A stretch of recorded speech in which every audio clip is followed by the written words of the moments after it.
我有一段所有人都羨慕過愛情嘅大學時期，都係我第一次品嘗愛嘅滋味。我發誓，前面路有幾遠，我都要做佢唯一嘅司機。以後無論係仔定女，都一定要似你。How sweet we are，模範情侶常寄予清水。我哋有幾恩愛，旁人嘅眼神就會證據。而我哋只有甜到流糖刺豆以後，佢哋都會依舊持家咁美好，直到結婚白頭到老長相廝守。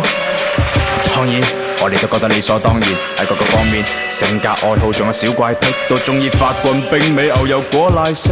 即將畢業，我哋早就已經有計劃，努力奮鬥3至5年結婚，然後再買車買樓呢方面延伸。唔好覺得我哋天真，就算所有鳳梨罐頭過期，我同佢個愛情都永遠唔會變質。6月烈日當空，同我臨別相擁告別老師，我同佢手拖手拉住行李，踏入期待已久嘅都市。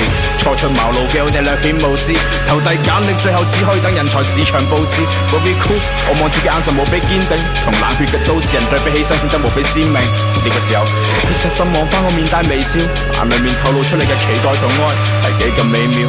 我同佢講，我以後一定會努力揾錢，到時買個袋俾你，你想要古馳定係路易？你想要古馳定係路易？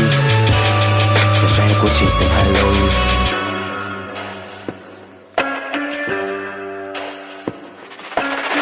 故事結局同你哋諗嘅一樣，問題出自我身上，係我沉醉於愛情，你嘅腳步我冇跟上，係我親手葬送呢段感情都粉腸，我未識衡量，麵包同愛情導致你奔向另一個男人，你話係因為踏入社會後大家追求嘅唔一樣，我唔知係咪真相。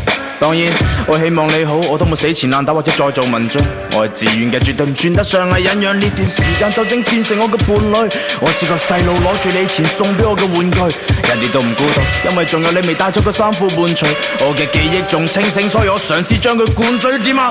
我呢句説話係咪同你講分手嘅理由一樣咁無厘頭？5年嘅感情結束，你甚至都唔願意揾個好理由，係咪怕真話傷人？咁我要多謝你嘅善良，多謝你嘅離開，令我今日變得如此堅強。Now I made it woman， 放咗已經唔會壓到冇辦法透氣，嗰啲唔知係咪留俾我嘅，都已經處理晒手尾。